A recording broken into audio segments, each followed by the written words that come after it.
wabarakatuh.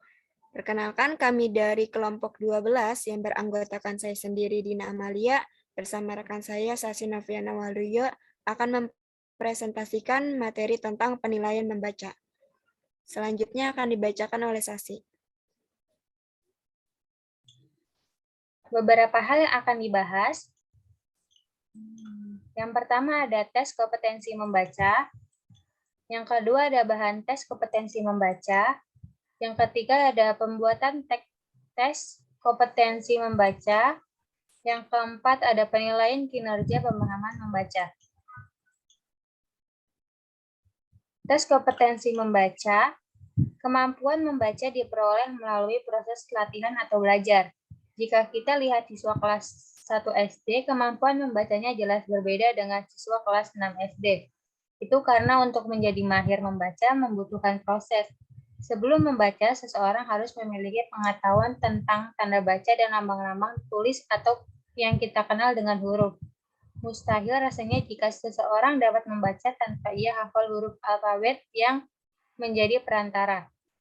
Penyampaian informasi dari seorang penulis kepada pembaca, itu sebabnya seorang pembaca wajib menguasai tanda baca, huruf dan ejaan, agar pesan atau informasi yang disampaikan penulis tepat dipahami oleh pembaca kegiatan. Membaca merupakan aktivitas berbahasa yang bersifat reseptif atau menerima.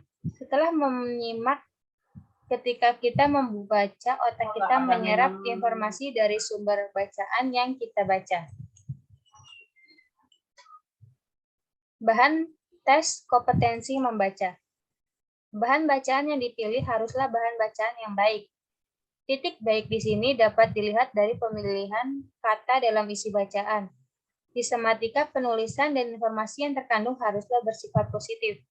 Di bawah ini akan dijabarkan beberapa hal yang harus diperhatikan ketika memilih bahan bacaan yang sesuai dengan tes kompetensi baca. Yang pertama ada tingkat kesulitan membaca. Yang kedua ada isi wacana. Yang ketiga bacaan pendek wacana. Dan yang terakhir ada jenis wacana. Selanjutnya akan dibacakan oleh rekan saya, Dina Amalia. Baik, selanjutnya pembuatan teks kompetensi membaca.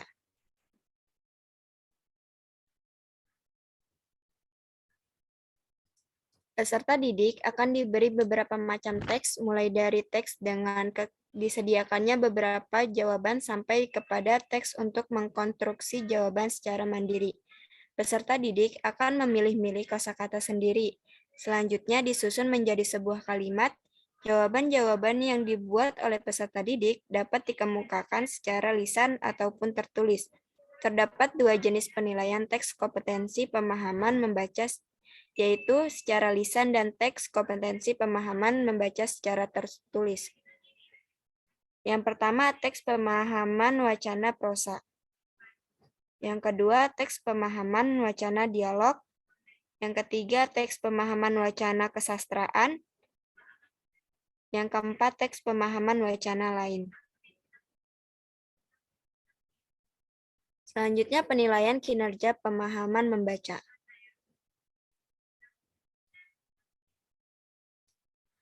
Seperti yang sudah dijelaskan di awal, dalam penilaian kinerja pemahaman membaca terdapat dua jenis, yaitu pemahaman membaca secara lisan dan pemahaman membaca secara tertulis. Format penilaian kinerja pemahaman membaca keduanya dapat dilihat di bawah ini. Format penilaian ini dapat digunakan untuk menilai pemahaman wacana prosa, pemahaman wacana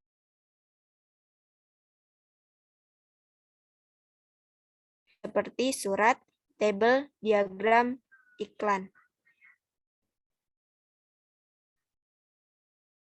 Terima kasih. Mohon maaf jika ada kesalahan. Kurang lebihnya mohon dimaafkan. Billahi taufiq wal hidayah. Wassalamualaikum warahmatullahi wabarakatuh. Waalaikumsalam warahmatullahi wabarakatuh.